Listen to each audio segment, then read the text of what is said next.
Assalamualaikum warahmatullahi wabarakatuh. Saya bersama Biker Subuhan Pekanbaru Riau. Bagi yang sudah bergabung istiqomah, bagi yang belum segera bergabung. Kiamat sudah dekat. Berkah selalu, sukses. Assalamualaikum warahmatullahi wabarakatuh.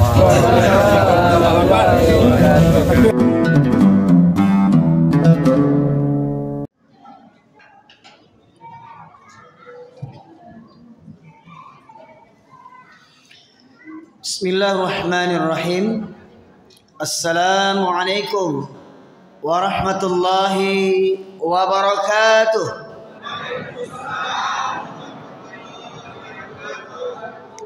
Alhamdulillah nahmaduhu wa nasta'inuhu wa nastaghfiruh wa na'udzu billahi min syururi anfusina wa min sayyiati a'malina. Man yahdihillahu fala mudilla lahu wa ma yudlilhu fala hadiya lahu.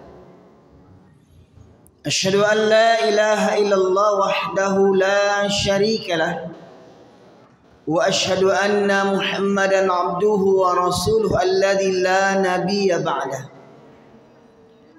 Allahumma salli wa sallim ala nabiyyina Muhammad wa ala alihi wa sahbihi ajma'in. Qala Allah Ta'ala fil Qur'anil Karim, a'udzu billahi minasy syaithanir rajim. Ya ayyuhalladzina amanu taqullaha haqqa tuqatih wa la tamutunna illa wa antum muslimun. Amma ba'du, ma'asyiral muslimin, sidang jamaah Masjid Al-Fajri yang dirahmati oleh Allah.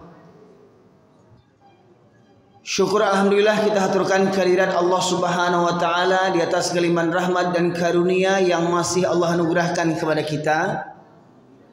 Hingga pada malam hari ini kita dapat melaksanakan program Tabligh Akbar di Masjid Al-Fajri bersama seluruh umat di sekitaran jiran tetangga Masjid Al-Fajri, bahkan sebagian ada yang tetangga jauh yang datang untuk bersama memakmurkan dan menghidupkan syiar-syiar Islam di tengah-tengah kehidupan kita. Salawat dan salam kita aturkan kepada junjungan kita Nabi besar Muhammad sallallahu alaihi wasallam, yang dengan utusnya beliau menjadi rahmat bagi seluruh sekalian alam. Bapak Ibu sekalian rahmati oleh Allah, sebagaimana yang disampaikan oleh pembawa acara dan juga Bapak Ketua Masjid, Ketua Umum dari Masjid Al-Fajri, Bapak Effendi, orang menilai dan menganggap khutbah Jumat dan ceramah saya viral. Berbagai macam tanggapan dan respon. Ada yang pro dan ada juga yang kontra. Ada yang mengatakan ceramah saya kasar, keras, ya. Maka daripada itu, masyarakat muslimin, saya akan sampaikan kenapa sebegitunya saya menyampaikan khutbah Jumat dan Tabligh Akbar yang dianggap keras oleh sebagian orang. Maka Bapak sekalian rahmati oleh Allah, saya awali majelis ini dengan menyampaikan firman Allah surat Al-Furqan, surat yang ke-25 ayat yang ke-30. Allah berfirman, a'udzubillahi minasyaitonir rajim. Wa qala ar-rasulu ya rabbi inna qaumi ittakhadhu وقال الرسول يا رب إن قوم اتخذوا هذا القرآن مهجورا. 1400 tahun yang lalu ketika Rasulullah masih hidup, Allah rekam dalam firman-Nya kegundahan Rasulullah, kerisauan Rasulullah, kegelisahan Rasulullah, kegalauan Rasulullah. Allah ungkapkan di dalam Al-Quran, di mana Rasulullah pernah curhat kepada Allah. Allah berfirman berkaitan tentang ungkapan Rasulullah, wahai Rabbku, sesungguhnya kaumku menjadikan Al-Quran ini sesuatu yang diabaikan. Kaumku tidak peduli dengan Al-Quran.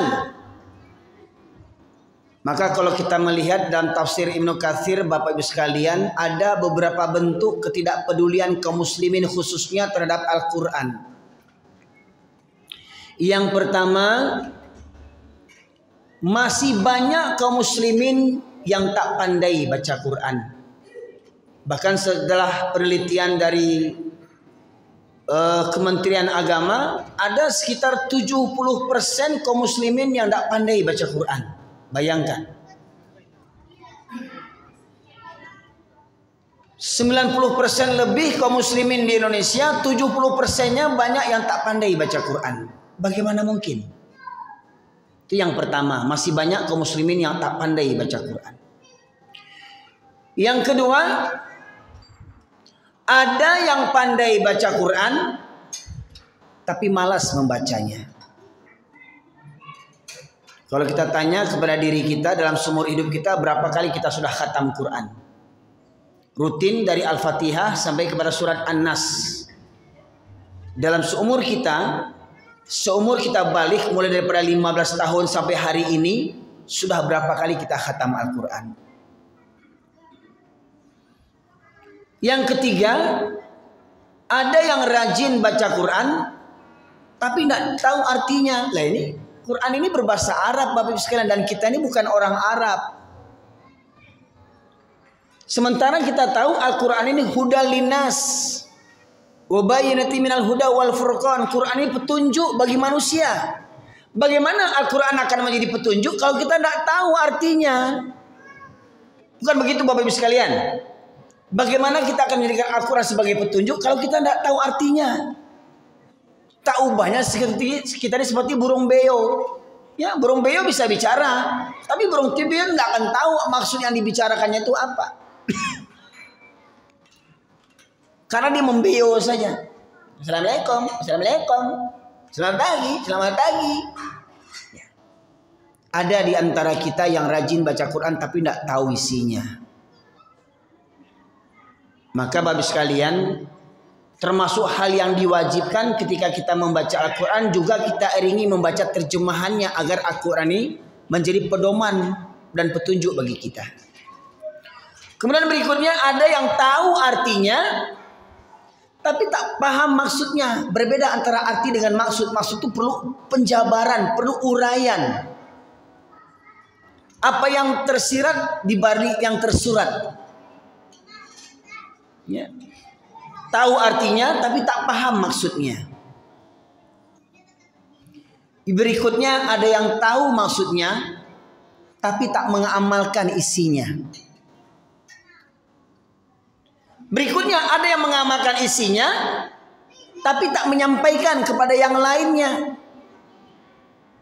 Ya, tak mau menyampaikan kepada yang lain, takut nanti orang marah, takut orang tersinggung. Ya. Nah inilah berikutnya yang terakhir, banyak kaum muslimin tidak menjadikan Al-Quran sebagai obat. Ketahuilah para ulama, di antaranya Imam Syafi'i, kalau beliau sakit, beliau ambil air putih ya dalam wadah, dalam gelas, beliau baca Al-Fatihah saja. Dalam hitungan 3, 5, 7 dibaca Al-Fatihah, beliau hembuskan. Baca Al-Fatihah, beliau hembuskan dan beliau minum. Dan atas kehendak Allah, penyakit beliau disembuhkan, diangkat oleh Allah Subhanahu wa taala. Di antara kita, adakah kita menjadikan Al-Quran sebagai obat? Sayangnya banyak dan kita menjadikan Al-Quran sebagai jimat. Nah, kita bukan menjadikan Al-Quran sebagai obat, tapi Al-Quran sebagai jimat. Gimana supaya dapat pelaris? Gimana supaya dapat pemanis, pemikat? Gimana supaya dapat ya jabatan? Ya, gimana supaya kebal, joladi yang bisa makan paku? Kalau gulai paku, acok itu makan. Ya. Makanya terheran-heran orang Jawa tuh, orang Minang hebat ya, paku dimakan. Orang Minang, ya, paku dimakan. Ya. Pas dia tengok, iki to pakune, iki na pakis mas, iki urang paku iki, gitu ya. Madah, dia ketahuan, rupanya boleh pakis. Nah, Bapak sekalian rahmati oleh Allah, kalau ada yang mengatakan ceramah saya keras, maka mari kita dengar apa yang keras sebenarnya. Tolong Ustaz, dibuka surat Al-Hadid, surat ke-57. Ayat yang ke-16. Sengaja saya meminta hanya dibacakan terjemahan saja dengan tidak mengurangi rasa keagungan Al-Quran. Dan saya yakin kita semuanya sudah membaca Al-Quran, namun banyak di antara kita yang jarang membaca terjemahan Al-Quran. Silakan Ustaz. Ayat 16. Belum tibakah waktunya bagi orang-orang yang beriman untuk secara khusyuk mengingat Allah dan memenuhi dan mematuhi kebenaran yang telah diwahyukan kepada mereka. Ya, sebentar. Alam ya'ni lil ladzina amanu an takhsha'a qulubuhum li dzikrillah wa ma nazala minal haqq. Kalau bahasa Minangnya Pak, bilojo lai orang beriman kau akan sadar. Bilojo lai orang Minang kau akan bertobat. Kapan juga lagi, berapa umur kita? Umur sudah 40, 50, 60, 70 masih berjudi juga lagi. Umur sudah 60 masih bampok juga lagi. Umur sudah 50 sholat seminggu sekali juga lagi. Umur sudah 60 kau jadi pejabat, kau jadi presiden, nonton pornografi juga lagi. Kapan juga lagi? Bila lagi kau tobat? Bila lagi kau sadar? Itu kalau bahasa awaknya Pak. Islamlah 7 keturunan, sholat seminggu sekali. Islam 7 keturunan, baca Quran maleh, ndak pandai baca Quran. Kalau berkaraoke ndak tanggung santiang. Ya. Petatah petitih ndak tanggung santiang, petatah petitih lunak gigi itu, petatah petitih itu Pak. Baca Quran tabi paluah. Bilo jolai kalau bahasa awaknya, bahasa Minangnya. Bagi orang-orang yang beriman agar tunduk hati mereka. Di antaranya kita tahu setelah kita mengucapkan 2 kalimat syahadat dalam rukun Islam, kewajiban yang kedua adalah mendirikan sholat. Bagaimana mungkin ada orang Islam 7 keturunan sholat kapan maunya saja? Udah jadi laki orang, lah jadi ayah orang. Jadi orang Minang yang punya falsafah adat bersenikan sarak bersenikan kitabullah, sarak mengata adat memakai, sarak mengata adat memakai Pak. Kalau menurut pepatah ini sarak mengata adat memakai maknanya apa? Adat orang Minang itu sangat sesuai sumbernya daripada syarak syariat Islam. Jadi kalau memang adat orang Minang itu sumbernya syariat Islam, saya yakin akan penuh masjid ini oleh laki-laki Minangkabau. Kampung awak Pak, pulang kampung Pak, ya orang Pariaman pulang ke Pariaman, orang Sungai Geringyang pulang, Sungai Limau pulang, Sungai Syariak pulang. Jadi masjid di kampung awak Lepanwah. Bahkan ada musaji buka cuma seminggu sekali je Pak, cuma untuk Jumat, itu pun sudah Jumat tutui balik. Ada nak Pak? Kampung awak tu. Jadi mohon maaf sana orang Pariaman, Ustaz ku baburuk-burukan kampung awak. Memang betul nyatonya kampung awak. Bagaimana mungkin masjid kok seminggu sekali buka? Balamang-lamang baru rami. Gunanya untuk balamang-lamang musaji itu. Ya. Ini. Allah ingatkan kepada orang yang beriman untuk tunduk hati mereka. Belumkah datang masanya bagi orang yang beriman untuk tunduk hati mereka mengingat Allah? Apakah nunggu mati ya Pak? Kau nak kini bila jolai? Iyalah Ustaz, menangguang Ustaz setahun lagi. Apa awak tahu umur awak tahun depan masih hidup? Menangguang Ustaz. Iyalah Ustaz, saya akan ke masjid tunggu pensiun. Itu makanya banyak yang ke musaji lah pensiun baru ke musaji. Ya. Waktu menjabat dulu saya sibuk repot enggak sempat. Ya. Lah tabuan di kantua baru banyak yang ke musaji nang gaya-gaya di kampung orang kos ikoin ndak. Lagi gegek baru ke surau. Ya. Lanjut Ustaz.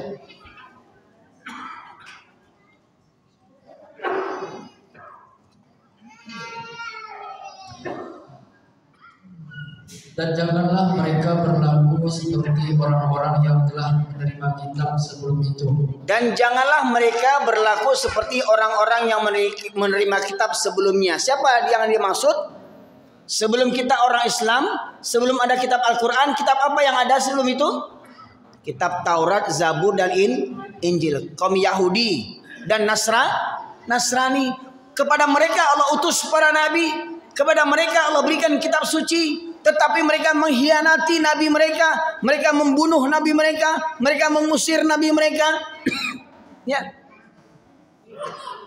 Dan mereka rubah-rubah ayat Al-Quran, ayat-ayat suci mereka, kitab Taurat, Zabur, Injil mereka oleh ulama-ulama mereka. Mereka rubah ayat-ayat kitab suci dan mereka katakan ini dari Allah. Padahal sudah mereka rubah kitab suci itu. Ya. Jangan kita orang Islam ini yang bernabikan kepada Muhammad Rasulullah SAW, yang berkitabkan Al-Quran, jangan perangai kita seperti orang Yahudi dan Nasrani yang mengingkari kitab suci mereka, mengingkari nabi-nabi mereka. Jangan kita seperti begitu. Ihdinas siratal mustaqim, siratal ladzina an'amta 'alaihim ghairil maghdubi 'alaihim waladdallin. Ghairil maghdub, ya, orang yang dimurkai. Siapa yang dimaksud orang yang dimurkai ini? Kalau kita lihat dalam kitab tafsir, yang dimaksud orang-orang Yahudi yang dimurkai oleh Allah. Mereka pintar, tapi mereka karengkang. Ya. Waladdallin, dan bukan pula jalan orang-orang yang disesatkan. Siapa mereka dimaksud Allah? Adalah orang-orang Nasrani. Nah, jangan sampai kita ini sudah punya Al-Quran, bernabikan kepada Rasulullah, menjadi orang yang dimurkai dan disesatkan oleh Allah Subhanahu wa taala. Jangan awak meniru perangai Yahudi dan Nasrani. Jangan meniru orang kafir. Bilololai. Nah, lanjut Ustaz. Kemudian mereka melalui masa-masa yang panjang sehingga hati mereka menjadi keras, dan banyak di antara mereka menjadi orang-orang fasik. Dan mereka melalui masa yang panjang hingga hati mereka menjadi keras. Maknanya apa? Kita dulu kecil-kecil belajar baca Quran. Orang Minang dulu konon katanya laki-laki kalau sudah balik tidurnya di masjid, belajar baca Quran, belajar bersilat, ya. Tamat SD, SMP, merantau, dek pencarian hidup, merantau ke Jakarta, merantau ke Medan, merantau ke Pekanbaru, dek perasaan hidup, ndak telaki mengaji, ndak telaki menanggar Quran, ndak telaki menanggar ceramah, mencari pitih saja. Pak, ada wirid, maaf nggak sempat. Pak, ada wirid, maaf saya sibuk. Pak, ada pengajian, maaf saya ada proyek. Nah tuh udah pensiun, udah lumpuh, udah kena stroke, baru ke masjid.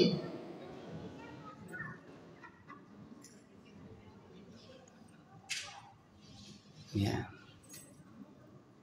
Kalau sudah lama tidak menengah kaji, sekali menengah Quran tak kajunya. Ustaz kareh, Ustaz kurang aja. Kasana kajinya. Nah. Akhirnya kata Allah, hati mereka menjadi keras. Jadi tidak heran Pak, orang yang Islam 7 keturunan sholat bilotakana itu deklah lama nak menengah kaji, bampok rajin, bampok tiap hari. Kau nak bampok stresnya, ya. Nah, ada orang yang bantu itu. Kamu saji nak telaki menengah kaji, nak telaki entah bilo-bilo baca Quran. Kok ada yang meninggal keluarganya baru baca Quran. Kok ada meninggal keluarganya di rumah itu baru baca Quran. Kan baik kalau tiap hari meninggal di rumah itu orang kan. 3 hari meninggal, 3 hari meninggal. Katanya khatam Quran, 3 hari khatam Quran. Sudah itu meninggal satu lagi. Kan bagus tuh. Sampai kosong rumah itu, mati semua. Kok nak begitu nak baca Quran? Sama ketika di Pariaman tuh, ketika saya diundang untuk mengisi takziah ceramah orang kematian, wih masya Allah, ketika takziah tuh ramai orang di luar itu. Ya, sampai ke labuah-labuah, kedai-kedai kopi, sampai di seberang jalan tuh masih nonton dan mendengarkan ceramah. Tapi ketika wirid 5 orang, 10 orang, maka saya sampaikan kok dapat tiap malam kita takziah hendaknya, Pak. Biar mati orang kampung. Takziah rami orang, wirid pengajian di surau nak banyak yang tiba. Ya. Nah itu. Ya. Kalaulah lama tidak mendengarkan kaji, kalaulah lama disibukkan dengan urusan dunia, mengaji di sisa-sisa waktu, mengaji di sisa-sisa waktu. Kalau dapat mengaji jangan di sisa waktu, sediakan waktu. Umpama Pak, di masjid kita berapa kali wirid seminggu Pak? 3 kali seminggu. Coba sediakanlah waktu 3 kali itu, 3 hari itu. Kalau dapat urusan dunia tuh di hari yang lain. Ya, ini ayat yang pertama Pak, berkaitan tentang orang yang hatinya menjadi keras. Selanjutnya Ustadz buka surat yang kedua ayat 74. Surat Al-Baqarah ayat 74.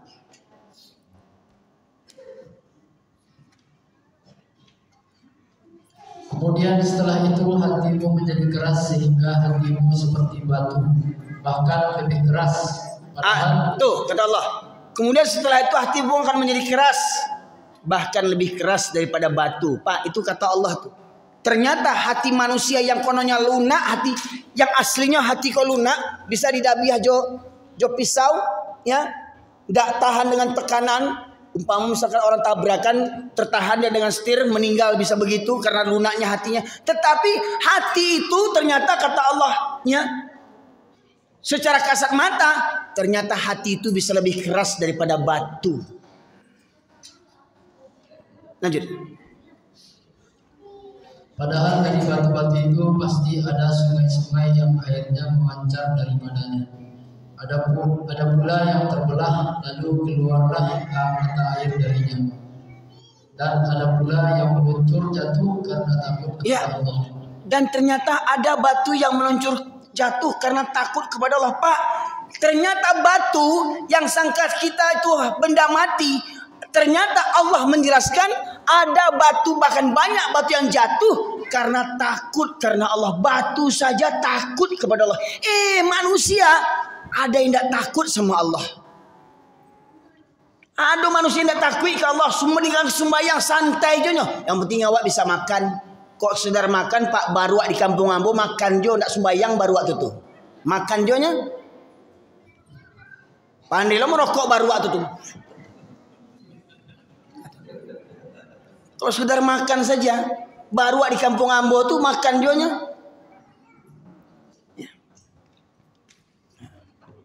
Ternyata manusia tu Pak hatinya lebih keras daripada batu. Sementara kata Allah ada batu yang meluncur jatuh karena takut kepada Allah.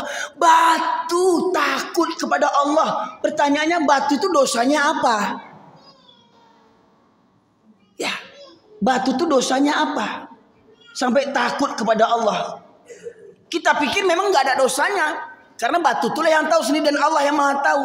Ternyata batu itu sendiri merasa takut kepada Allah.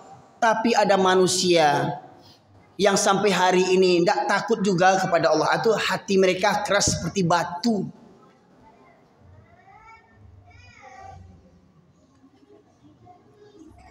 Lanjut Ustaz, surat yang ke-6 122.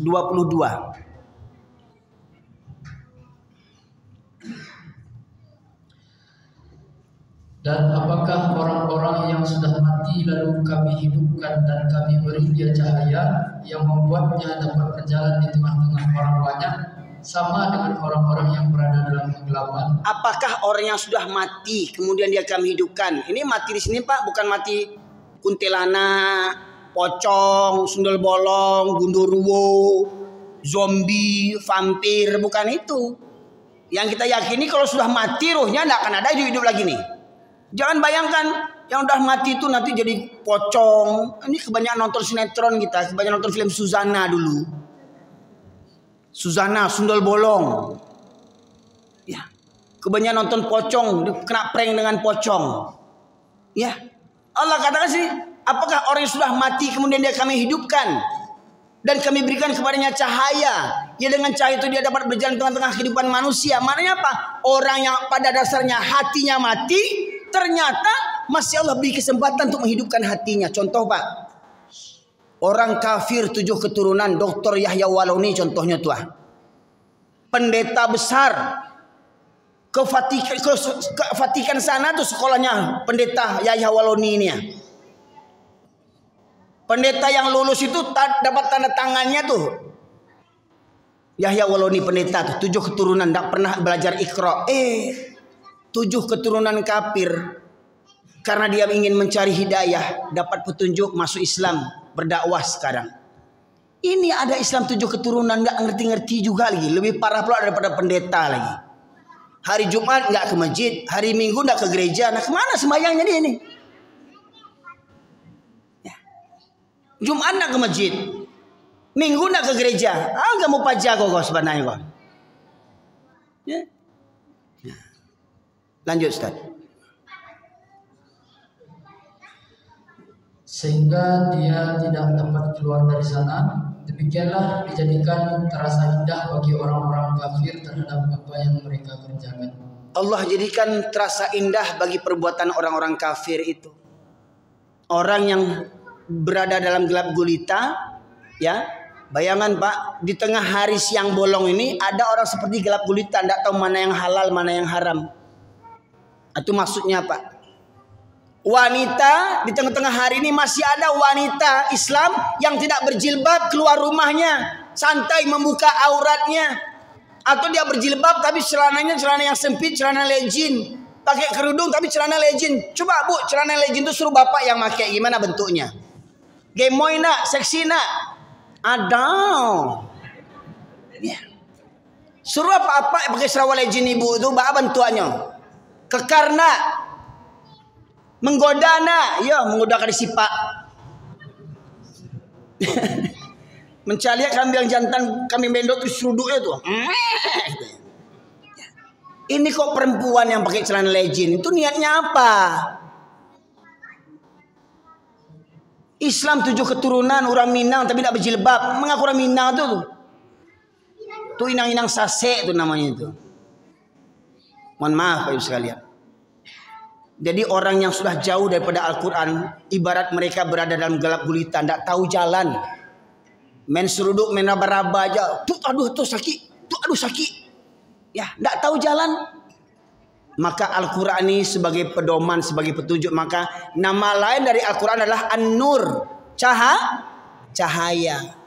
Orang yang tidak berinteraksi dengan Al-Quran, maka dia berada dalam kegelapan. Tidak tahu mana yang jalan yang benar, mana yang jalan yang lurus.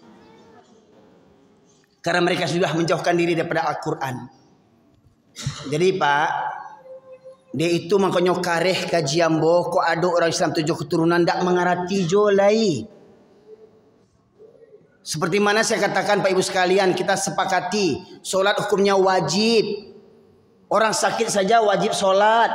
Tidak bisa berdiri duduk, tidak bisa duduk berbaring, berbaring tidak bisa mengangkat tangan dengan isyarat, tetap wajib solat. Betul Pak Ibu? Betul? Tetapi anak daro jomara pulai betul barale bara banyak yang solat. Lebih banyak yang tak solat anak daro jomara pulai itu keselawat gencu ko calak ko suntiang. Siapa nyuruh kau pakai suntiang? Dia itu tinggal solat. Para lulus suntiang bersolat lagi.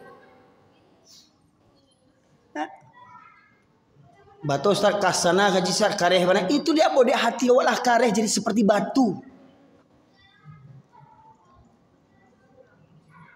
Berikutnya Ustaz surat ke-7 ayat 179.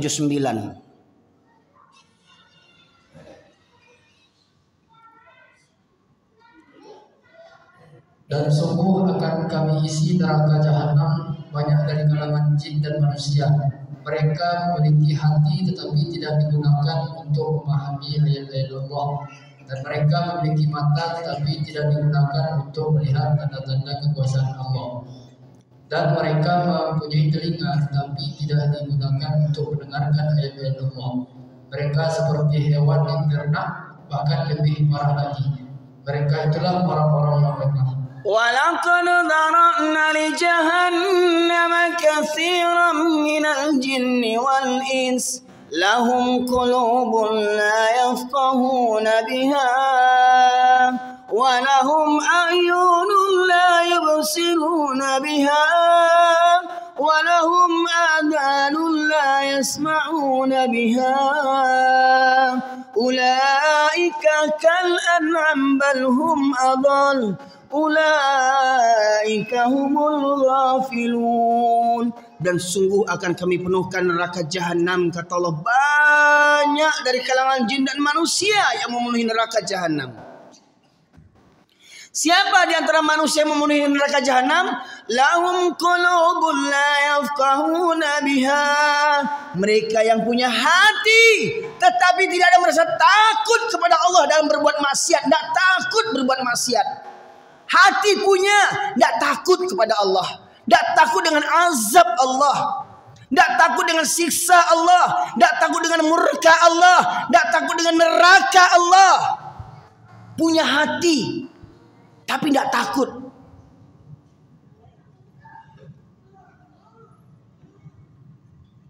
Santai aja mereka tidak sholat, santai aja bermaksiat. Punya hati, tidak ada takut ke Allah. Walahum a'yunun la yubsiruna biha. Mereka punya mata tetapi tidak digunakan untuk melihat tanda-tanda kebesaran Allah. Gunung tanda kebesaran Allah, laut tanda kebesaran Allah, bumi tanda kebesaran Allah, alam semesta tanda kebesaran Allah. Kun fayakun kata Allah, gempa bumi ba'a jadinya. Kun fayakun kata Allah, tsunami. Kun fayakun, likuifaksi. Mungkin kita pertama mendengar tsunami itu di Aceh 2004. Gempa bumi, tsunami, 8 negara kena imbasnya. 2004, 2009 Sumatera Barat, Padang, Kota Padang dengan Padang Pariaman terkena gempa 2009. Berikutnya di Donggala, Palu, gempa bumi, tsunami, likuifaksi. Apa likuifaksi itu Pak Ibu? Tanah tuh berjalan tanah tuh, rontok tanah tuh, likuifaksi itu. Letakkan Bu Pak, likuifaksi di Donggala dulu, ya, berjalan rumah tuh, tunggang langgang itu perumahan itu, tower tumbang. Tidakkah kita mengambil pelajaran daripada itu? Coba lihat, Nabi Nuh diperintahkan Allah membuat perahu di bukit. Umpamanya kalau kita kini Nabi Nuh Nabi Nuh diperintahkan Allah membuat kapal di Jam Gadang. Kecil orang bukit, gila apa jaga mah aja. Tinggal di bukit buat kapal, mengapa jaga kau? Di Pariaman mau buat kapal nak bukit tinggi dah. Ikut di mana kapal ke belayar? Dicemeeh lah Nabi Nuh tu, yo gila apa jaga mah, andi apa jaga mah. Tapi karena itu perintah Allah, Nabi Nuh kerjakan walau dicemeeh orang. Karena itu kan banyak tuh kak orang awak tukang cemeeh tu. Apalagi orang Minang jago cemeeh. Mohon maaf kok. Mamanya hitam di bawah mak hitam. Ya kan? Mamanya panjang di bawah mak anjang, mak esek, si bele. Ya. Macam-macam gala-gala orang Minang kok, Pak. Ya. Tukang cemeeh. Akhirnya apa? Nabi Nuh tetap buat perahu. Dan kun fayakun, Allah turunkan hujan berhari-hari, tidak berhenti. Dari langit turun hujan, dari bumi keluar air, hingga akhirnya kapal yang di Jam Gadang itu bisa berlayar. Maksudnya apa? Tabanam nagari itu Pak. Dari Pariaman, Padang Panjang, Bukit Tinggi, Tabanam berlayar kapal itu. Apa yang tak mungkin bagi Allah? Adakah awak mengambil pelajaran daripada itu? Walahum adanul la yasma'una biha. Mereka punya telinga tetapi tidak digunakan untuk mendengarkan ayat-ayat Allah. Kalau kata pepatah Pak, masuk telinga kanan, kalau keluar telinga kiri masih mending ada lewatnya. Ini enggak masuk telinga kanan, keluar lagi dari kanan. Mental ya. Kalau kata pepatah masuk telinga kanan, keluar telinga kiri masih mending numpang lewat. Ini enggak, dari kanan keluar lagi dari kanan.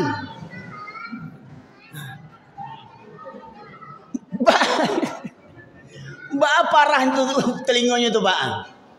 Ya, ndak masuk seketik Allahnya sedikit pun ndak habis sampai pelajaran dia. Ya, dengar ceramah ndak juga berubah lagi. Umur dah bertambah, begitu juga perangai lagi. Berulang-ulang juga dosa itu yang dibuat berulang-ulang, dosa yang sama. Ya. Punya telinga. Rumah berdekatan dengan masjid. Terdengar azan. Allahu Akbar, Allahu Akbar. Bertetangga dengan masjid rumahnya. Ibarat tinggal melompat je lagi sampai ke masjid. Indah jo barangkek lai. Basi pakak telinganya. Dekat masjid rumahnya. Tak mampu berangkat ke masjid. Basi pakak. Batu. Lebih kareh daripada batu taknya oleh Bapak sekalian. Batu sar karehna kaji. Yo terlambek kaji kareh ko. Terlambek kaji ko. Makanya makin kareh hati itu. Maksud dari dulu menengah kaji ko. Ah tu terlambek mengundang ambo kemari ko. Iya. Jadi ceramah ambo yang viral tu terlambek Pak. Sebab setelah ambo tinggal di kampung takajui ambo Pak. Iya Pak. Setelah ambo tinggal di kampung di Pariaman. Mohon maaf nih orang Pariaman jangan berang orang faktanya begitu. Baru saya tahu orang Pariaman kalau baralek baurgen sampai malaki subuh. Sawer-saweran. Ya. Kemudian mabuk-mabuk. Ya Allah botol-botol minuman keras Pak. Pak orang Pariaman jalan itu Pak orang Pariaman Pak. Ajo. Basera botol-botol minuman keras. Betul apa? Ya, mohon maaf Pak. Baru saya tahu. Lagi-lagi mohon maaf yang cukup viral juga masalah ini nih. Saya lahir besar di Medan Pak.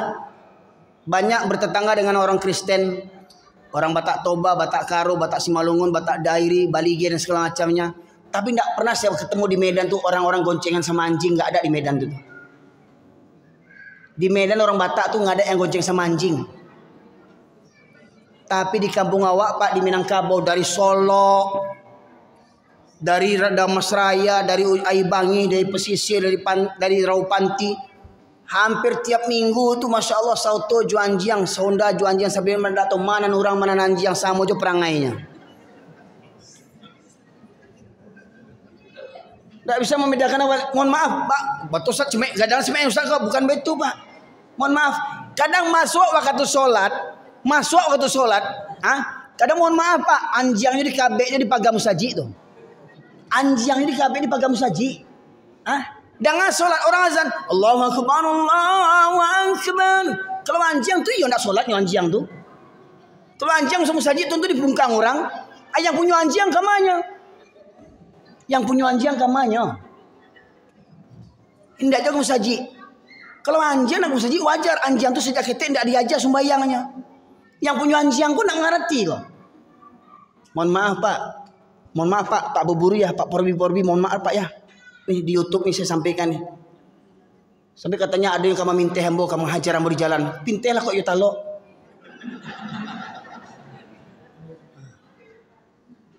Jangankan jual harimau, lari hembo.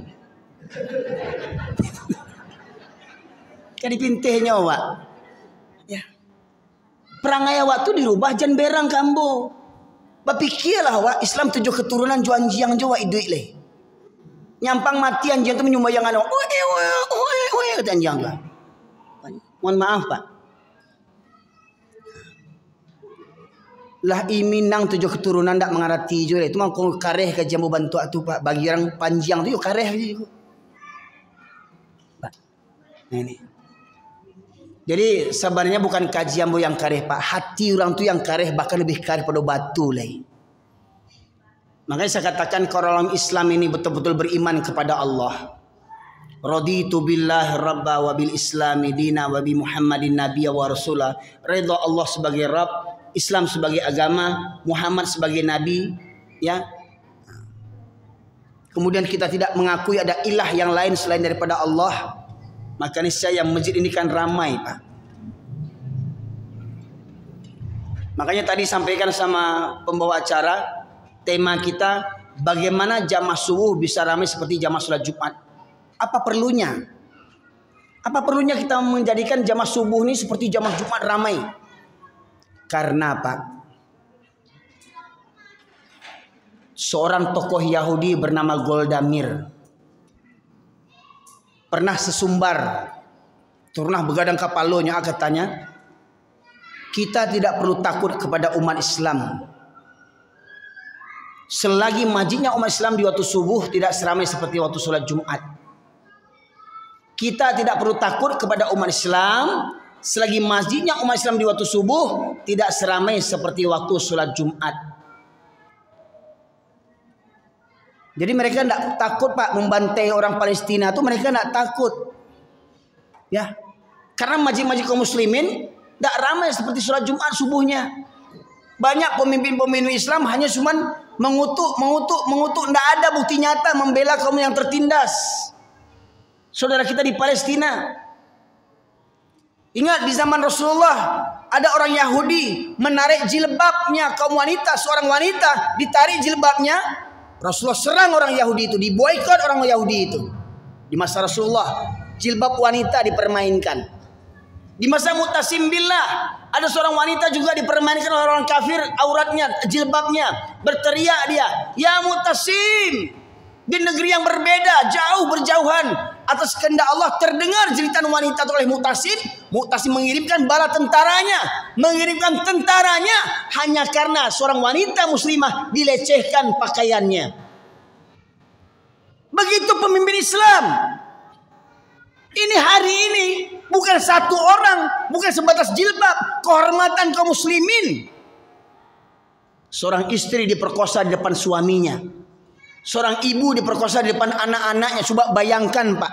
Di rumah awak datang penjajah, bini awak diperkosa, dimukul mata awak, dimukul anak-anak awak, diperkosa bini awak. Coba bayangkan. Suruh hijrah, suruh pindah. Utak itu dihijrahkan tuh orang yang bantu itu. Ya. Maka mereka tuh tidak takut, Pak. Ingat, pembantaian di Palestina itu bukan kali ini aja, berkali-kali, berulang-ulang, betul enggak? Berulang-ulang. Bayangkan, Palestina sebuah negara, tidak punya tentara resmi, tidak punya polisi resmi, hingga melawan tentara Zionis Israel itu siapa yang melawan? Anak-anak kecil melawan dengan sebongkah batu, anak kecil yang melawan. Mana dunia internasional Islam ini peduli dengan itu? Negara Islam tertindas dijajah yang melawan anak kecil dengan batu. Bayangkan, tidak malu kita tuh. Kita semua, Pak, akan diminta pertanggungjawaban oleh Allah Subhanahu wa taala. Sampai anak-anak Palestina mengatakan, "Wahai kaum muslimin, akan kukadukan kalian kepada Allah." Mereka akan mengadukan kepada Allah ketika kita tidak peduli dengan saudara-saudara kita di Palestina. Itu karena apa? Berawal daripada lengangnya masjid-masjid kita. Kenapa orang Yahudi mengukur kekuatan umat Islam dari jamaah subuhnya? Karena kata Rasulullah, dua surat yang berat bagi orang munafik adalah orang yang sering meninggalkan surat Isya dan subuh berjamaah. Nyata munafiknya, seorang laki-laki muslim yang sering meninggalkan surat Isya dan subuh berjamaah, munafik. Kata Rasulullah, pangicuah, panduto, gadangota. Mereka inilah yang memberikan sumbangsih keruntuhan Islam. Maka kita harus mengupayakan bagaimana supaya masjid kita ini, Masjid Al-Fajri dan masjid-masjid yang lainnya bisa ramai seperti sholat Jumat jamaahnya. Dan itu telah diupayakan oleh beberapa pengurus masjid di Indonesia. Di antara Masjid Jogokarian di Yogyakarta. Masjid yang memberikan fasilitas kepada jamaahnya. Masjid buka 24 jam. Saldo masjidnya 0. Bukan karena nggak ada uang. Setiap Jumat saldonya puluhan juta, tapi setiap Jumat pula uang yang puluhan juta yang dapat setiap minggu itu habis untuk apa? Untuk kepentingan umat dan jamaah. Ada jamaah yang terlilit hutang dilunasi sama masjid. Ada jamaah tidak ada biaya berobat, tidak ada kartu BPJS, masjid yang bayarin. Ada jamaah yang tidak bayar SPP sekolah anaknya, masjid yang membayarin. Gimana tidak makmur masjid begitu Pak? Ya. Begitu pula masjid Kapal Munzalan, terinspirasi daripada masjid di Jogokarian.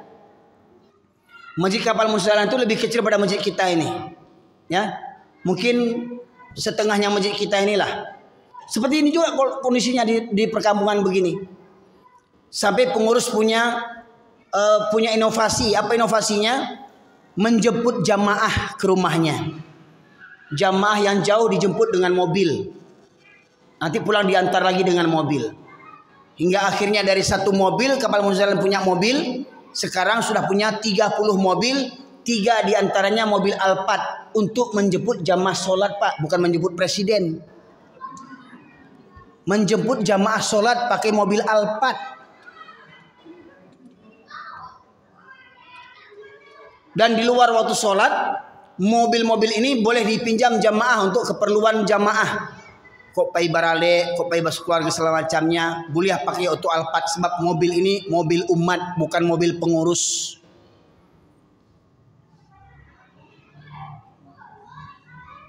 Dijemput jamaah subuh. Habis sholat subuh kok ada pengajian, habis subuh itu dikasih sarapan. Zuhur dijemput. Setelah sholat zuhur dikasih makan siang. Maghrib dijemput. Setelah sholat maghrib dikasih makan malam. Sehari 3 kali gratis Pak makan sehari. Sehari 3 kali. Bayangkan. Gimana nggak ramai masjid begitu itu? Dari mana pitihnya? Aduh, dari mana pitihnya? Dari umat, dari Allah. Aku nak mohon maaf kok Pak. Banyak pengurus-pengurus masjid ganti pengurus, ganti karpet. Ganti pengurus, ganti pagar. Ganti pengurus, ganti cat. Ganti pengurus, ganti garin. Ya. Jamaahnya begitu-begitu juga. Yang dipikirkan sekarang bagaimana ganti pengurus, jamaahnya semakin ramai. Nih salah satu PR kita Pak. Mana yang muda-muda yang datang sekarang ini, yang muda-muda ini? Mana? Nggak ada kan? Berapa banyak anak SMP di komplek kita nih? Berapa banyak anak SMA? Mana mereka? Nggak ada nampak batang hidungnya. Aku PR pengurus kok. Ambo Pak, mohon maaf Pak, Ambo sudah saya amalkan sebelum saya bicara. Di Nagari Siano, Bukit Tinggi Agam, dekat Lubang Japang itu, saya setiap minggunya 3 hari di Siano itu. Dari Jumat, Sabtu, Ahad. Setiap malam Ahad, maghrib ke Isya itu pengajian ibu-ibu dengan remaja putri. Tahsin, tajwid, tadabbur Quran. Maghrib ke Isya. Dari Isya sampai jam 10 itu remaja tahsin tajwid. 1 orang 1 meja berbaris. Saya tanya, "Fulan, kamu tadi sholat apa yang tinggal?" "Sholat subuh Pak." "Nggak sholat?" "Nggak Pak." "Push up 10 kali." "Kamu sholat apa yang tinggal?" "Awak sehari nggak sholat Ustaz." "Push up 50 kali." Tapi alhamdulillah anak-anak preman itu Pak yang candu handphone nih amen. Sampai pagi ndak lalok-lalok gua. Mainnya di musaji dibawanya cas panjang tuh Cas panjang dua ya, dicoknya di luar musaji itu. Main wow. Subuh pulang bubarnya. Alhamdulillah anak-anak yang begitu tuh saya ajak tidur di masjid, Pak. Saya ajak tidur di masjid. 50 orang labiah tak kumpul di musaji, Pak. Tahsin tajwid. Saya setiap minggu saya tanya sholatnya, siapa yang tinggal sholatnya. Bahkan sampai saya bangunkan dari rumah ke rumah Pak. Dari rumah ke rumah saya bangunkan itu. Saya buat program namanya Majelis Tarbiyah. Maknanya Majelis Tarbiyah itu bagaimana kita mentarbiyah, membimbing, mendidik anak-anak lingkungan kita ini. Dan kita menjadi contoh teladan bagi mereka. Kita menjadi kawan bagi mereka. Ya, yang setuju maka di subuh hari kalau mereka nggak datang saya jemput ke rumahnya. Saya bangunkan. "Assalamualaikum Pak Ibu sekalian, tolong buka pintunya Bu." Dibangunkan ibunya anaknya. "Ini Ustaz, nak mau jagonya Ustaz, susah bana jago." "Tolong buka pintu Bu, biar saya yang bangunkan." Dibuka pintu, saya langsung ke kamarnya. Saya bangunkan preman itu, "Ayo bangun, bangun. Bangun." Saya lulus saja, duduk dia. Berudu dia, tolong tunjukkan mana rumah kawanmu yang lain. Di Siano Pak. Tidak percaya Pak. Apa itu kok? Ke Siano tuh. Ya. Sampai yang preman yang kena narkoba yang nggak pernah sholat tuh Pak, mencuri kerjanya apa segala macam, diajak sholat tahajud, menangi-nangi, terseduh-seduh dia sholatnya. Ya. Nah, salah satunya masjid kita ini kalau ingin ramai, buat begitu Pak. Bapak Ibu bekerja sama dengan pengurus masjid, serahkan anak Bapak Ibu tidur di masjid. Setidaknya seminggu sekali malam minggu. Ya. Nanti jam 3 malam atau jam 4 bawa sholat tahajud. Biar anak-anak tuh senang di masjid, main bola di masjid, enggak apa-apa. Kalau perlu buat wifi. Boleh anak-anak main wifi di luar tuh, tapi waktu sholat mereka masuk lagi. Ya. Sediakan di luar sana tuh, ya. Dispenser, boleh buat minuman hangat. Kopi mik dan segala macamnya. Ada teh talua. Dilapau bagi seorang-seorang. Ya. Sanang naik duit untuk teh talua. Ya. Ada kulkas minuman dingin. Buka 24 jam. Masjid buka 24 jam. Gaji security-nya. Di Jogokarian tuh Pak. Di Pontianak juga. Itu gaji pegawai cleaning service-nya Pak. Berapa Pak? Hampir 2 juta gajinya. Gaji imam berapa? 10 juta. Bayangkan. Ya, itu Jogokarian. Ya. Jadi dapat imam itu fokus dia 5 waktu. Jangan menyambi-nyambi kok di kampung awak imam ke sawahnya, iyo ke imam iyo. Akhirnya zuhur ju asar enggak ada yang azan. Kemana imam? Ke sawah. Aduh. Nah. Beku hari Ahad kemana imam? Tak kalau banyak mangkik bareh tadi. Digaji garin. Lah pensiun garin baru digaji. Ambalah. Allahu Akbar. Allahu Akbar. Sesangok ya. Nah. Coba yang azan itu yang merdulah suaranya kan. Allahu Akbar. Allahu Akbar. Contoh. Allah Akbar, Allah Akbar.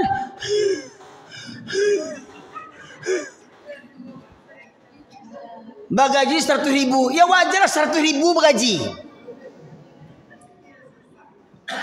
Saya sangoknya gaji 100.000, nyo ke sawah yo juga, manjek kerambi yo juga, suruh lo azan tuh saya sangoknya. Muliakan, muliakan. Walau saya yakin para imam, para garin itu tidak akan mengharapkan duniawi, tapi jangan lupa kita hargai pengorbanannya untuk urusan dunianya, siap 5 waktu. Saya Pak 6 tahun saya di Malaysia tuh, gaji imam-imam itu Masya Allah lebih tinggi pada gaji pegawai negeri. Rumah dinas dapat, mobil dapat. Nah, cuma di Malaysia itu Pak, dia imam, dia khotib. Jadi di masjid itu cuma 4 atau 5 imamnya. Hanya saja ceramah khutbahnya di mana-mana masjid sama semuanya, tidak ada berbeda. Nanti kalau rajanya ulang tahun, nah, selamat ulang tahun raja. Nah, itu materi ceramahnya, panjang umur ya, menjilat-jilat raja lah. Nah, itu. Nah, jadi bagaimana supaya masjid ini Pak, ya, bersih, kamar mandinya, ya. Di Malaysia tuh Pak kamar mandi WC itu diperlombakan tuh di WC. Diperlombakan, diumumkan di TV 3. Kebersihan WC terminal, WC pasar, WC diperlombakan. Iko musaji awak WC, ya Allah pingsan udah nak kok. Musaji WC bantu atu, bantu buat ariang. Ya kan? Ke sungai mohon maaf tuh kadang musaji ada main menyungjang, enggak badin dia belakang untuk menyungjang. Cari orang di belakang tuh. Ada yang main tagak, main cucuk aja. Ya. Ada yang jongkok tapi enggak badin diang. Ya kan? Ratu-ratu begitu, enggak ada ratu malunya. Pak Ibu. Di Malaysia tuh Masya Allah WC itu harum. Iya. Sampai yang mau ambil terkurang di WC itu. Iya. Dia lama itu. Oh cari, ancak usah WC berhasil. Nah, nggak ada basah lantainya, kiranya apa WC raja rupanya. Saya dengar dikunci, bapak tunggu, baca. Nampak masuk? Ini untuk raja lah. Oh, dalam hati, mas saya yang di Kusungan itu raja wang. Patilah harum mana untuk raja kiranya. Di Masjid Sahalam tuh Pak. Nah, Selangor. Ya. Di Malaysia tuh Masya Allah Masjid Putrajaya ada danau buatannya. Masjid Wilayah Persekutuan Kuala Lumpur. Masjid tapi itu tadi untuk wisata. Di Putrajaya. Nah, subuh cleaning service yang sholat. Itu pun nggak semuanya. Jadi banyak masjid tanda-tanda kiamat, orang berlomba-lomba membangun masjid. Tapi masjidnya kosong daripada hidayah. Masjid jangan berpolitik. Karena pengurusnya pegawai negeri, pengurusnya yang berpolitik. Jangan cerita politik. Yang penguasa menekan pengurus masjid. Jangan begini, jangan begitu. Dia sendiri berpolitik. Ya. Nah itu. Bagaimana Islam gak cerita politik? Islam itu agama yang sempurna. Harus melek politik orang Islam ini. Harus ngerti politik. Ya. Nah itu. Atau di Malaysia tidak seperti begitu Pak. Masjidnya indah, rancak. Tapi cuma untuk wisata saja. Kau dapat masjid kita jangan seperti begitu. Ya. Nah jadi 8 strategi agar jamaah subuh bisa ramai seperti jamaah sholat Jumat. Yang pertama dimulai daripada alim ulamanya. Para ustadz, para kiai, para ulama, para tuanku, para buya. Jangan pandai teori saja. Kalau ceramah teori kan ancak ceramah itu buku ini cerita. Dr. Roghib Asirjani, ya, penulis buku Misteri Sholat Subuh, ya. Ketika dia mendengarkan ceramah khutbah Jumat, ada seorang penceramah berapi-api ceramah. Kita harus begini, kita harus berjihad. Nah, jadi Dr. Roghib Asirjani ingin berdialog ingin menimba ilmu dengan ustadz ini. Dicari waktu subuh 3 kali subuh tidak ketemu ustadz ini. Hingga dia bertanya dengan jamaah yang lain, di mana rumah ustadz yang kemarin ceramah Jumat? Oh tuh rumahnya sana, didatangi ditemui. Rupanya ada ustadznya, dikira sakit. Saya ketemu mencari ustadz selama 3 hari tidak ketemu. Apa gerangan ustadz? Ustadz sakit? Oh enggak, karena saya ustadz viral. Saya ceramah kemana-mana, sampai di rumah takkan tu ambo. Nah, dia ustadz viral gue. Diundang orang kama-kama, dek canggihnya banyak, jam terbangnya banyak. Sampai di rumah tak kalok, subuh kesiangan. Ustadz Cilako namanya itu. Ceramah santiang, ambo, pagi ambo siko, zuhur siko, apa siko, jam terbang ana. Kaji cuma tu orang aja kajinya. Ya. Alim ulama, jangan meritungke membawa rabah. Itu yang pertama. Yang kedua, dari pribadi kita, fahamkan kepada pribadi kita tentang keutamaan sholat berjamaah seperti mana kita bahas subuh tadi. 2 ayat Al-Quran tentang kewajiban sholat berjamaah. Ya, Surat Al-Baqarah 43, An-Nisa 102. Bahkan di medan perang Nabi Muhammad dan para sahabat diwajibkan sholat berjamaah, padahal nyawa taruhannya. Kemudian Rasulullah menegaskan 2 sholat yang berat bagi orang munafik, ada sholat Isya dan subuh berjamaah. Kalau mereka mengetahui keutamaan 2 sholat ini, niscaya mereka akan mendatanginya walaupun dengan merangkak.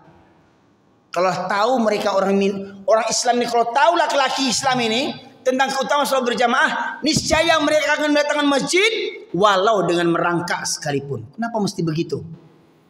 Karena dalam sholat subuh itu ada suatu sholat sunnah, namanya sholat sunnah fajar. Apa kata Rasulullah? Raq'ataini minal fajri khairum minad dunya wa ma fiha. 2 rakaat sholat sunnah fajar. Ini sholat sunnahnya baru nih, belum sholat fardunya. Baru sholat sunnahnya 2 rakaat lebih baik daripada dunia dan isinya. Apa isi dunia nih Pak? Harta, tahta, wanita, ya kan? Sekaya-kaya apa yang hadir kini barauto pajiro Pak? Le 10 le 20 ndak manga-manga dia bodoh. Ambo cie juga ndak dong.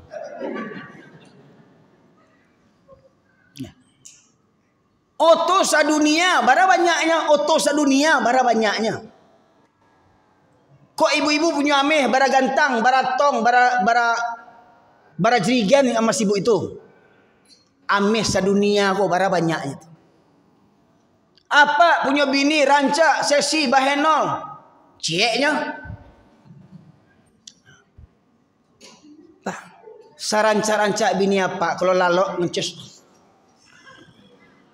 Ada itu subuh terlambat lo tuh. Ya, dek, abang ke masjid ya. Abang, tangkut ada manci. Bakawanan bini yang boncari yang angok itu. Cie bini bantu atu lambe lo subuh adeknya tuh. Campaan bini bantu atu ganti bini baru 2024 kok.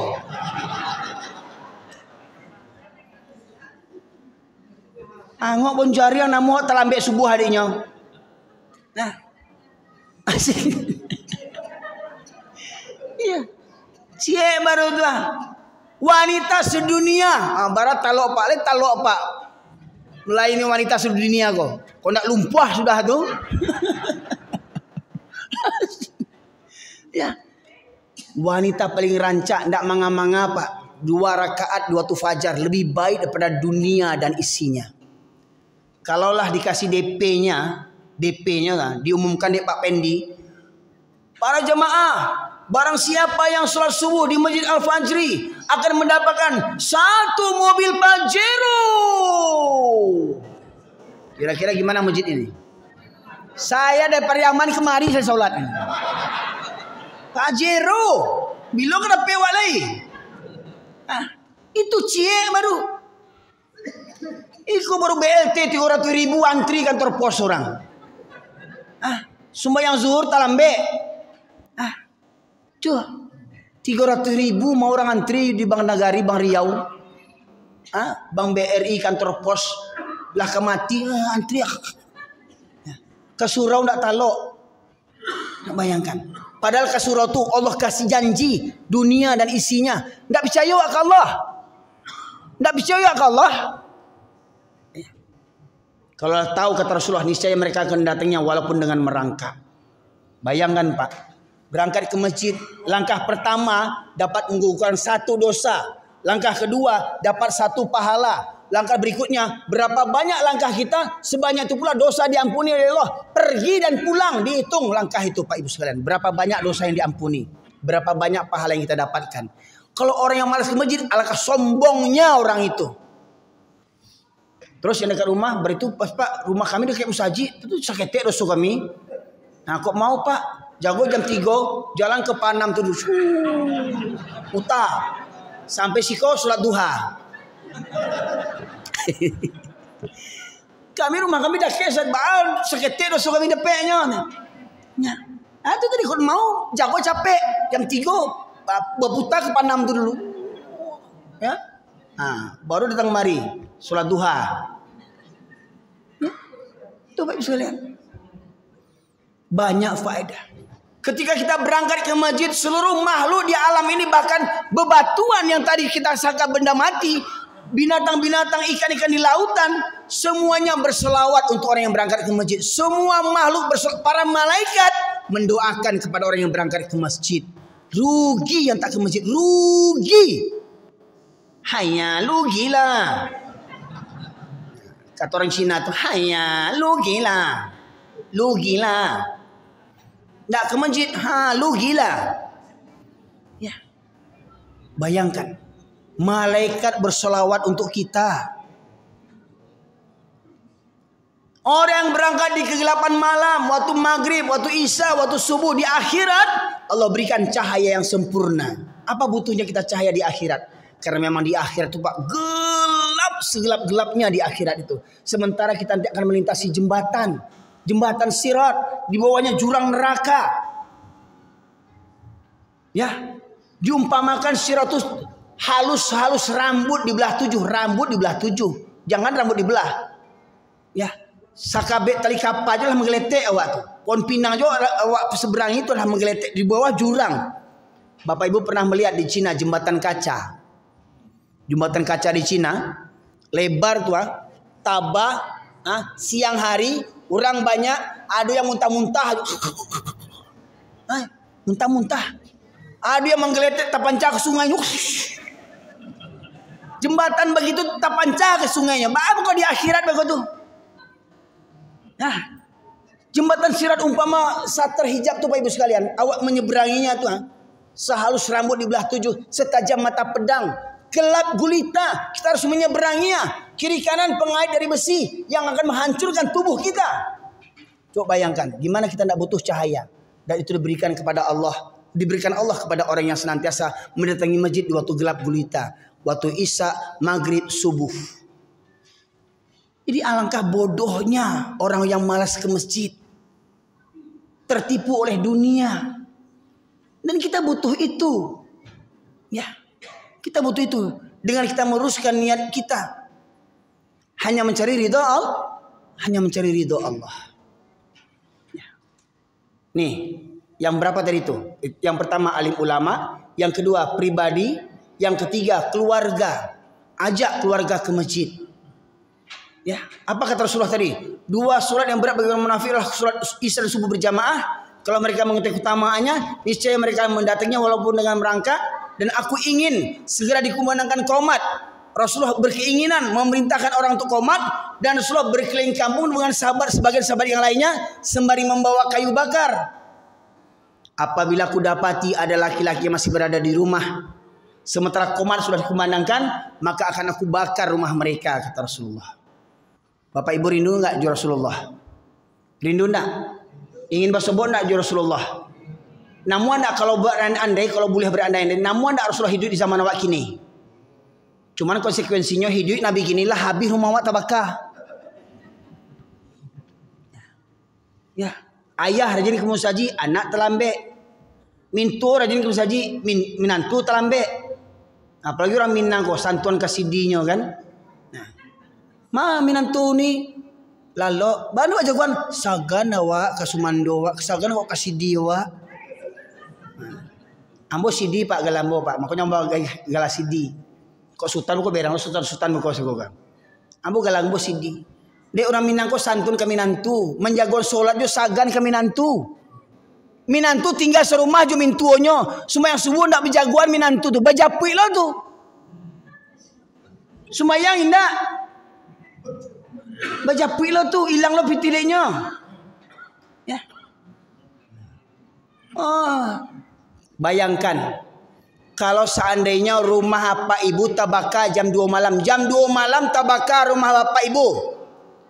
Rumah gadang batingke. Di situ anak minantu tinggal. Cucu tinggal di rumah tu. Jam 2 malam tabaka rumah.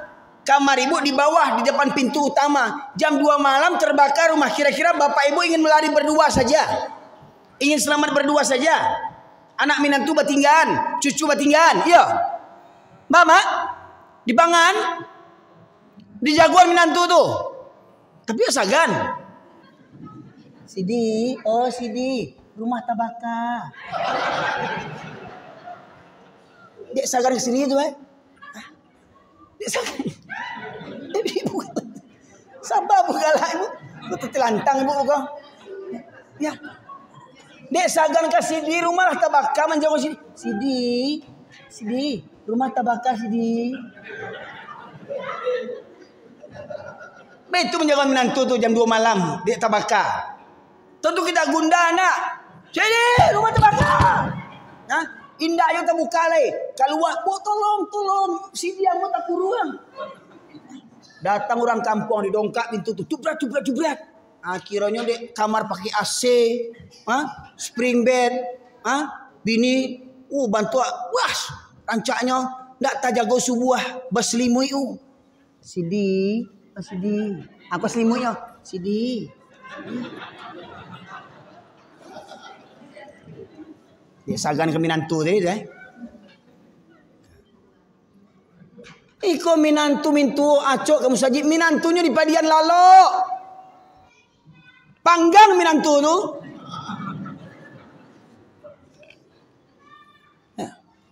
Itulah minantu bajapui itu sembayang indak, baca Quran indak pandai. Bajapui lo hilang lo pitih 500 juta tu. Mana nak menggantung diri. Ya. Pak Ibu sekalian, ambo alhamdulillah Ambo orang Pariaman, bini ambo orang Pariaman. Ambo dah do berjapui. Ba ambo dah berjapui. Ambo tibo surang. Ambo cele indak, lumpuh indak. Ambo cele indak, buto indak, lumpuh indak, gilo indak. Mangapa japui ambo? Datang seorang aja ambo. Tu tanya bini ambo tu. Bini ambo lah tibo tu. Tanya bini ambo. Bini ambo suku Koto tu. Ambo suku Tanjuang. Datang seorang aja ambo nya. Ambo tahu rumahnya. Ambo baralik ndak ada mencelok pitih mintu ambo do pak. Ndak ada wang hilang mintu ambo do. Ndak ada mencelok pitih mintu ambo, ndak ada wang hilang mintu ambo tu. Kami baralik alhamdulillah bini ambo bagi encu ndak baca ancak jo bagi ambo bini ambo tu.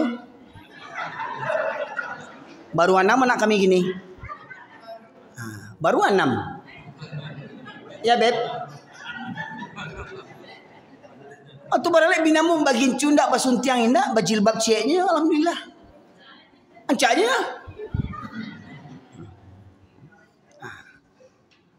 Azan zuhur, azan asar ambo marapulai jadi imam ambo di musajid.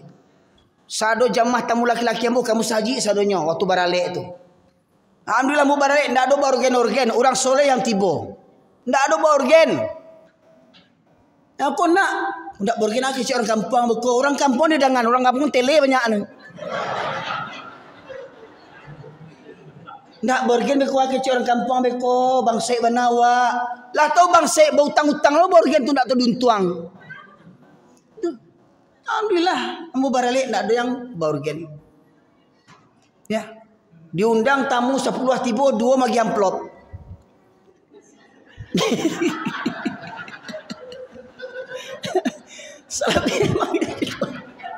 Iya.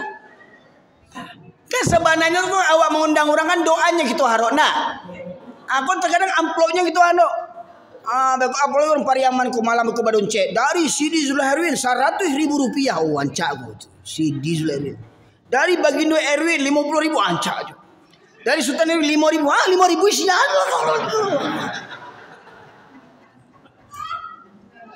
Rp5.000 isi pula ada gini kerambi aja beraceh aja. Makan nak tangguang tu randang diambilnya, lawak diambilnya, anak-anak dibawa sadunya cangok-cangok lo tu je. Nasi yo, soto yo, serabi yo, cindo yo, sate yo, 5.000 dia gye. Alah. Bye-bye. Tiba lo sana dari Pekanbaru, lebar labo ale, labo ditanya barale, manjak menggaleh atau manga tu. Tu Pak Ibu sekalian. Aku awak orang Minang kece awak. Seakan-akan barale itu wajib basuntiang, wajib bagi incu, wajib make up dia itu banyak yang tak solat. Seakan-akan barale itu wajib pakai organ tunggal, kau tak pakai organ, kau tak rami orang. Panggang aja rumah tu rami orang tu.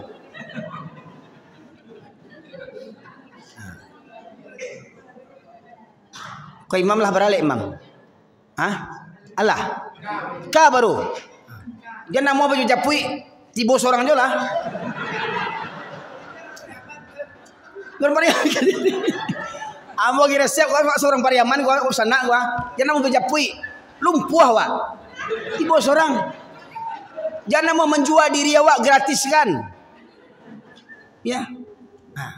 Beko baralik beko.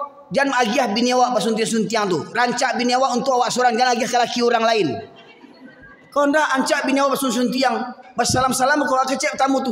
Barana ampek kau di nanti jual. Masai lah. Barana ampek bini awak ditunggunya julai. Bu. Jangan lapeh nagalak tu bu. Kau tilantang bu kau. Ambo baralik. Di Bateh tamu laki-laki jo padusi tu. Di Medan ambo baralik tu. Di Medan. Sebab itu ilmu yang ambo tahu dan itu kan diminta pertanggungjawaban. Jadi jangan awak menjual agama awak. Baik sekalian. Alhamdulillah waktu ambo baralik ambo yang mulan pitih 1 juta ambo bagi ke bini ambo. Alhamdulillah dapat kasur, dapat lemari, dapat ranjang, dapat 1 juta 3 in 1. Tanya tu bini ambo tu. Tapi yo sekitu lalok apa le? Maaf ya Beb ya. Itu yang dapat ketika itu. Baik 1 juta dapat 3, lemari dapat, kasur dapat, ranjang dapat, kasur itu. Kini orang bantai aja 1 juta orang beli bantai gini. Awak 1 juta dapat isi kasur, isi kamar sadonya. Tapi lalu tekan perasaan.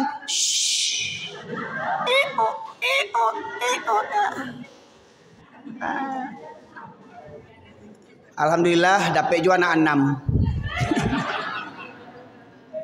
Aku Pak Ibu sekalian. Ya. Ajak keluarga Pak. Jadi jangan ke surau tu awak seorang jauh ke surau. Bawa anak-anak awak, anak laki-laki, terutama anak laki-laki awak. Ya. Yang ketiga, yang keempat lingkungan. Ako, Pak RT, Pak RW. Beko di akhirat diminta pertanggungjawabannya ko. Aku ada Pak RW tiba ko. Pak RT yo. Pak RW Pak RT. Pak RT alhamdulillah tiba. Aku Pak RT nak bantu aku aja contoh ko. Kok Pak RT siko ndak?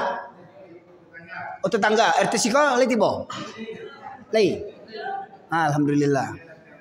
Ya. Baik itu Pak RT itu nanti akan diminta pertanggungjawabannya bagaimana nanti rakyat dipimpinnya. Itu baru RT baru tuh. Kalau presiden, ini jangan bangga mana wajib presiden, banyak apanya tuh hisapnya pokok di akhirat. Abu Bakar radhiyallahu anhu diangkat dari khalifah, menangisnya, camenya, innalillahi wa inna ilaihi raji'un, menangisnya. Orang kini enggak jadi terpilih menangisnya, bahkan jadi gilonya. Waktu mencalek nak tangguang, usaji kuam para lu, sajadah, AC, ambu agia. Tapi jangan lupa yo tanggal 24 bukan sampai balik Februari, coblos muku ambo yo, cik. Anda terpilih diminta karpet balik.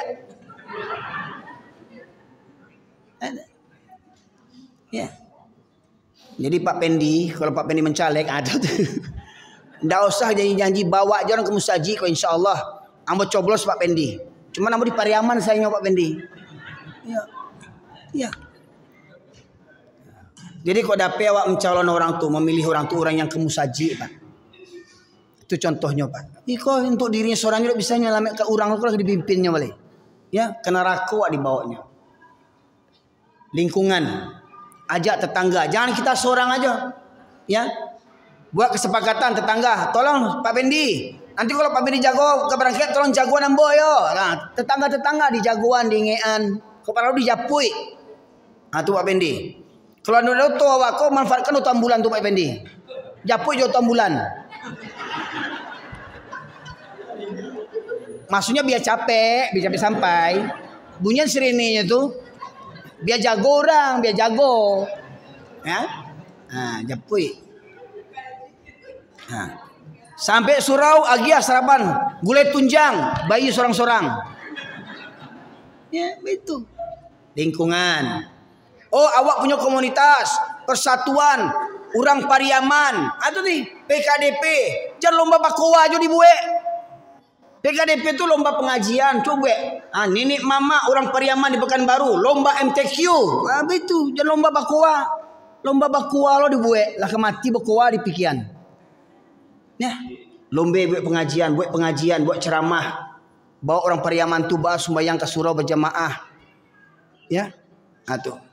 Lingkungan, oh awak punya komunitas, persatuan ini, persatuan itu, bawa untuk dekat kepada Allah, buat persatuan, pejuang subuh misalkan, ya, biker subuh, ya pada orang motor-motor tuh ya, angkat subuh ini hari kau subuh siko, besok subuh situ, touring dari mosque to mosque, dari masjid ke masjid, ya, 4, 5, ya. Pengurus masjid berinovasi, pengurus masjid berinovasi. Alhamdulillah, Masjid Al-Fajr ini mengundang ulama-ulama yang hebat-hebat, profesor, doktoranus segala macamnya. Yang mungkin tidak semua masjid bisa seperti menghadirkan orang-orang ahli di bidangnya. Maka bersyukurlah jamaah ini, masya Allah bersyukur Pak. Guru-guru hebat datang ke masjid ini, ya, memberikan ilmunya, berbagi ilmu kepada jamaah. Beruntung sekali jamaah ini, ya. Tapi yang namanya manusia ada saja yang ya tak menghargai upaya, tak mendukung program ini. Ya, itulah sunnah manusia itu. Ya, pengurus masjid berinovasi, bahas supaya jamaah kau nyaman. Ya, macam gini kok semua program kegiatan masjid diviralkan di dunia maya, ya, buat program iko, buat program malam minggu tidur di masjid remaja-remaja, pemuda-pemuda, ya, agak sarapan paginya, posting di grup, ya, ada segala macamnya. Dunia akan mencaliak, orang di rantau mencaliak, orang luar negeri mencaliak, hingga akhirnya itulah Masjid Kapal Munzalan itu yang dapatnya 5 miliar sampai 9 miliar per bulan dari itu. Program mereka itu jelas. Bayangkan jamaah dikasih makan. Yang tidak punya modal usaha dikasih modal. Yang tidak ada biaya berubah ke rumah sakit dia giah UB. Yang tidak ada anak sekolah ke biaya sekolah anak dari SD sampai sarjana musaji menyekolahkan. Tiap bulan membagikan beras sebanyak 8 ton tiap bulan. Disebarkan oleh relawan pemuda remaja masjid. Berapa relawannya? 2.500 relawan pemuda masjid, 2.500 pemuda masjid. Ma pemuda awak. Kau dapat pak, setiap malam minggu gue malam di musaji, lalok di musaji, remaja-remaja kau lalok di musaji, kau dapat apa-apa satolo di musaji. Solat tahajud jam 3 malam kau nak jam ampe solat tahajud. Agiah snack, agiah minuman supaya bersemangat. Kau bilo-bilo kau 3 bulan sekali, 6 bulan sekali wisata dakwah ke Pariaman. Tuh kata Tempe Ambo kan. Dakwah. Alhamdulillah. Ambo lai. Rumah Ambo mewah, ya, mepet sawah kata orang Jawa. Di muka sawah. Kalau namua pak wisata ke Pariaman, insyaallah Ambo bawa makan di sawah tu. Bawa nasi sorang-sorang. Sebab Ambo tak punya pusako pak. Laki-laki di Piaman kau punya pusako pak. Di Minangkabau kau laki-laki tak punya pusako. Serakotok je lainnya. Ya. Aku pak ibu sekalian. Jadi supaya remaja kau semangat pak ibu sekalian. Malam minggu kau dapat bapak ibu dukung program itu. Malam minggu anak-anak hantar ke musaji, lalok di musaji. Terutama yang laki-laki. Kok nama lo padusi? Jadi masalah. Tu ruangan ateh tu rumah tahfiz tu gue padusi khusus itu padusi. Supaya tidak bercampur, ya. Dikontrol, dijaga. Dek panitia, dek pengurus, ya. Seminggu sekali. Musaji punya inovasi, ya. Kemudian yang keenam, pihak sekolah. Kau dapat musaji mendatangi pihak sekolah, kepala sekolah. Gimana Pak Ibu? Kita buat program mabit untuk siswa-siswa. Apa mabit itu? Malam Bina Iman dan Takwa. Sebab Pak, Ambo diundang ke sekolah. Ambo survei anak-anak tuh dari 300 sampai 700 siswa di sekolah itu. Saya survei tidak sampai 10 orang yang menjaga sholatnya. Itu di Sumbar tuh, di Sumbar. Dari 700 pelajar muslim Minangkabau, tidak sampai 10 orang yang menjaga sholatnya. Bayangkan tuh. Sana kemanakan awak orang Minang tuh. Dari 700 siswa, tidak sampai 10 orang. Tidak prihatin awak tuh. Buat mabit malam Bina Iman dan Takwa. Lalu di musaji setiap malam minggu. Undang pihak sekolah. Pihak sekolah bekerja sama dengan pihak masjid. Ya. Kemudian yang terakhir para agnia, para orang-orang kaya, ya, tolong sumbangsihkanlah hartanya. Selama ini kita hanya memikirkan fisik masjid, tetapi kita lupa menguatkan mental jamaah masjid. Ya, berikan semangat mental jamaah masjid itu. Tidak apa-apa. Subuh sekali sarapan gratis dan segala macamnya supaya mengeratkan hubungan silaturahim antara jamaah dan pengurus. Ya, sering bertemu jamaah. Oh, bersobok yang jarang sobok. Kenapa tuh? Sakit enggak? Kok sakit kita kunjungi. Nah itu. Itu 8 strategi agar jamaah subuh bisa ramai seperti jamaah salat Jumat, dan itu telah diterapkan oleh Masjid Jogokarian dan Masjid Kapal Munzalan beserta cabang-cabangnya. Jadi Pak, Masjid Kapal Munzalan di Pontianak kok punya cabang-cabang Pak. Kok nama Masjid Al-Fajri menjadi cabang Masjid Kapal Munzalan bisa Anda sambungkan untuk bekerja sama manajemennya dengan pihak Masjid Kapal Munzalan. Ya, begitu pula Masjid Al-Falah di Sragen disediakan kedai gratis, kedai kopi gratis, kedai rumah makan gratis. Ya, tuh kau dapat masjid melayani umat. Ya, masjid tempat mengadunya umat. Ya, kadang umat kau susah kami nyelampiti, orang tak percaya. Sana berang. Kami minta lagi. Kamu saji minta ke Allah. Minta ke Allah. Dan ingat, pengurus masjid adalah wakil-wakil Allah untuk melayani umat. Semoga kiranya pengurus Masjid Al-Fajri Allah berkati dan rahmati hingga dimudahkan untuk membuat program-program. Dan ingat Pak, kita berbuat tak perlu mengharapkan pujian manusia dan imbalan di dunia. Cukuplah Allah saja menjadi tujuan kita. Kalau kita berbuat demi Allah, insya Allah Allah dan Rasulnya serta orang-orang beriman yang akan melihat perbuatan kita. Dan insya Allah orang-orang kaya dan kaum mukminin akan menyumbangkan hartanya untuk setiap program, untuk membentukkan mental jamaah musajid kita. Semoga kiranya bermanfaat bagi sekalian rahmati Allah ya. Ada pertanyaan. Mohon maaf mata saya enggak. Tolong dibacakan. Ada pertanyaan? Dari ibu pertanyaannya sama. Ya. Mendengar keutamaan sholat subuh berjamaah di masjid amat sangat luar biasa, sedangkan sholat berjamaah di masjid hanya dianjurkan untuk laki-laki. Ya. Pertanyaannya, adakah keutamaan sholat subuh yang diperuntukkan untuk perempuan? Ya. Sebaik-baik sholat wanita itu di rumah ibu, tetapi nilainya sama besar dengan laki-laki yang berangkat ke masjid. Karena jihadnya para wanita itu di rumahnya, melayani suami, melayani anak-anak, menjaga kehormatan rumah tangga, menjaga memelihara harta rumah tangga. Jadi kalau ibu sholatnya di rumah, pahalanya sama dengan bapak-bapak. Kalau bapak-bapak untuk meraih mati syahid harus ke medan perang, ibu-ibu cukup di rumah saja mati syahid itu. Ya, 3 ur, dapur, kasur, sumur. Ya, servis. Ya, insya Allah surga bagi walau ibu sholat di rumah.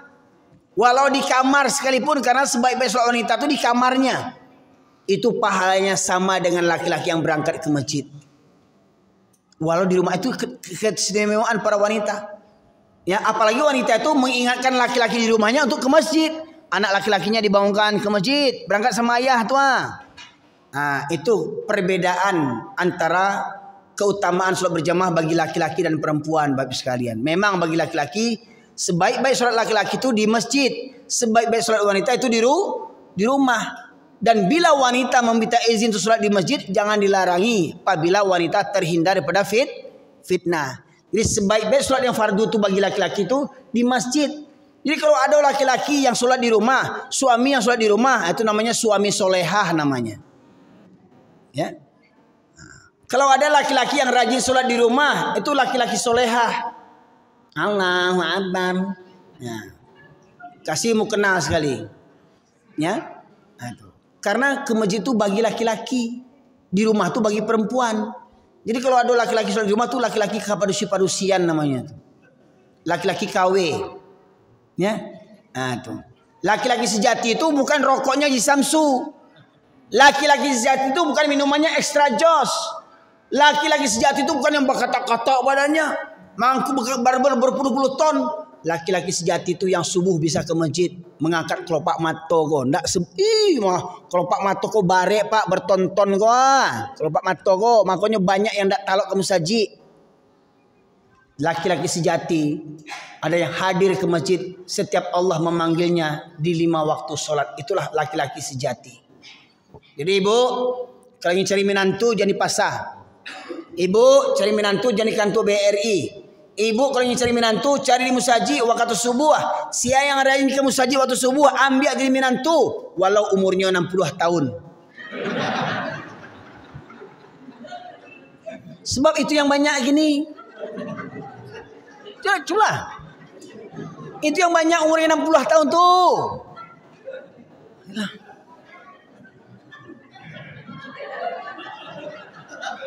Ambo yakin kalau ibu ambil jadi menantu nak akan selingkuh apa tu leda.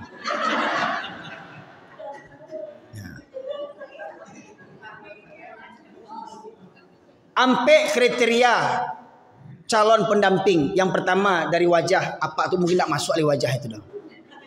Lah 60 tahun lah lisui sebenarnya kan. Keturunan anaknya lo banyak. Gaya lah mau meninggal. Harato, kau dapat banyak pusakonya. Nah, kau dapat nak menantu ibu yang 60 tahun kau banyak pusako harta pusakonya. Suruh anak ibu maraton tiap malam tiap pagi. Ya, alhamdulillah seminggu wassalam Pak itu tuh. Tinggal begitu. Jadi nasib masjid begini sekarang. Orang-orang gaek yang banyak kamu saji, apalagi di kampung-kampung awak tuh. Yang muda-muda mana yang muda-muda tuh? Hah? Nah tuh. Lalu tadi kan. Anak saya yang muda tuh. Anak awak. Ya, ambo yakin minantu ibu yang 60 tahun tu kan setia ke mana ibu tu. Kamapai dipaciknya anak ibu tu. Pato pilap cepet dah. Mangko cepet nah kan. Kamapai dipaciknya tu. Nah. Nak percaya bu, ambil cik sebagai contoh. Tinggal pilih lah.